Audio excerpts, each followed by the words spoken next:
YS Jaganmohan Reddy అధికారంలోకి వచ్చిన తర్వాతే తమ ఆర్థిక పరిస్థితి మెరుగుపడిందని వైఎస్ఆర్ ఆసరా లబ్ధిదారులు హర్షం వ్యక్తం చేస్తున్నారు. జగన్మోహన్ రెడ్డి అధికారంలో ఉంటేనే తమలాంటి మహిళలకు సమాజంలో గుర్తింపు ఉంటుందన్నారు లబ్ధిదారులు.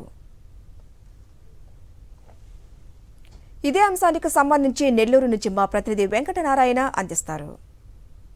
వైఎస్ఆర్ ఆసరాతో మహిళలు స్వయం ఉపాధి పొందుతున్నారు. పలువురికి ఉపాధి అవకాశాలు కల్పిస్తున్నారు. ప్రస్తుతం మనతో కొంతమంది సభ్యులు ఉన్నారు, వాళ్ళతో మాట్లాడదాం. అక్క, ఏం పేరు మీ పేరు? మీకు ఎంత వచ్చింది ఇప్పటివరకు? సారమ్మ, నా పేరు సారమ్మ. నేను జడ్ఎస్ఓబి బుచ్చిమండ సమాఖ్య అధ్యక్షురాలుగా చేస్తున్నాను. నాకైతే వైఎస్ఆర్ ఆసరా 20,000 4 విడతలుగా 5,000 ప్రకారం 20,000 వచ్చింది. మా గ్రూప్ నాకు వచ్చింది. అదేవిధంగా నాకు అమ్మఒడి వచ్చింది, రైతు భరోసా వచ్చింది, జగనన్న తోడు ఇవన్నీ తీసుకొని నేను మా పాడి పరిశ్రమల వ్యాపారం చేసుకుంటున్నాను.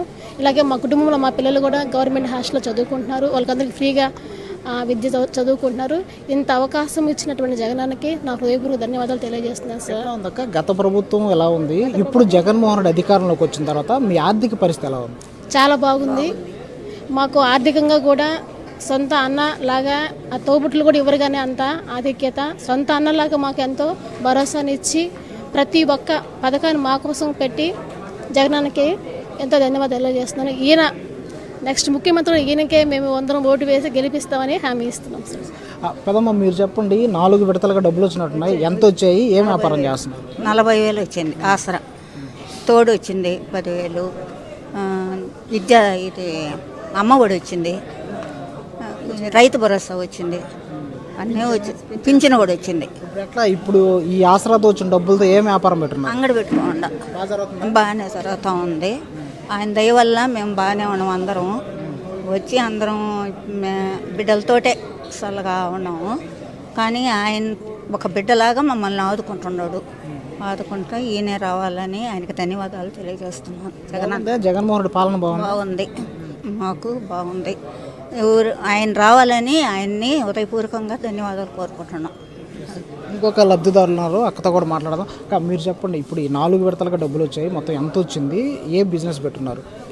4 విడతలకి 12,000 వచ్చింది. మా బాబుకి అమ్మఒడి వచ్చింది 3 సార్లు. మా బాబుకి విద్యా దీవెన వచ్చింది, వసతి దీవెన వచ్చింది. నాకు లాస్ట్ టైము జగనన్న చేయూత వచ్చింది. ఆ వచ్చిన డబ్బులతో నేను శారీస్ బిజినెస్ పెట్టుకొని మంచిగా నడుపుకుంటున్నాను. ఆయన పాలన మరి ఒకసారి రావాలని మేమందరం మనస్ఫూర్తిగా కోరుకుంటున్నాం. గత ప్రభుత్వం ఎలా ఉన్నదక్క? గత ప్రభుత్వం పాలన బాగుందా? జగన్మోహన్ రెడ్డి అధికారంలోకి వచ్చిన తర్వాత మీ ఆర్థిక పరిస్థితి బాగుపడింది? జగన్మోహన్ రెడ్డి వచ్చిన తర్వాత మా ఆర్థిక పరిస్థితి బాగుంది. అంటే వచ్చిన పథకాలు చాలా వరకు మాకు అర్హత ఉన్నంత వరకు మాకు అందినాయి. అవన్నీ తీసుకొని మేము పిల్లల్ని చదివించుకోవటం కానీ, అమ్మఒడి అన్నప్పుడు ఇప్పుడు పండగల్లో వస్తుంది. వచ్చినప్పుడు ఒక దగ్గరికి వెళ్ళాలంటే మనం వడ్డీకి 10 రూపాయలు వడ్డీ లెక్కనిస్తున్నారు. కానీ ఆయన పాలన 15,000 రూపాయలు మనకిచ్చి అవన్నీ సహాయం చేసినట్టే. అందుకు ఆ సహాయానికి ఆయనకి ధన్యత తెలుపుకుంటుంది. సో మొత్తంగా చూసుకుంటే వైఎస్ఆర్ ఆసరా లబ్ధిదారులందరూ కూడా హర్షం వ్యక్తం చేస్తున్నారు. జగన్మోహన్ రెడ్డి తమకు ఆర్థిక భరోసాను కల్పిస్తున్నారని చెప్పి కూడా చెప్తున్నట్టు పరిస్థితి కనిపిస్తుంది. నెల్లూరు కలెక్టరేట్ నుంచి వెంకటనారాయణ, సాక్షి టీవీ.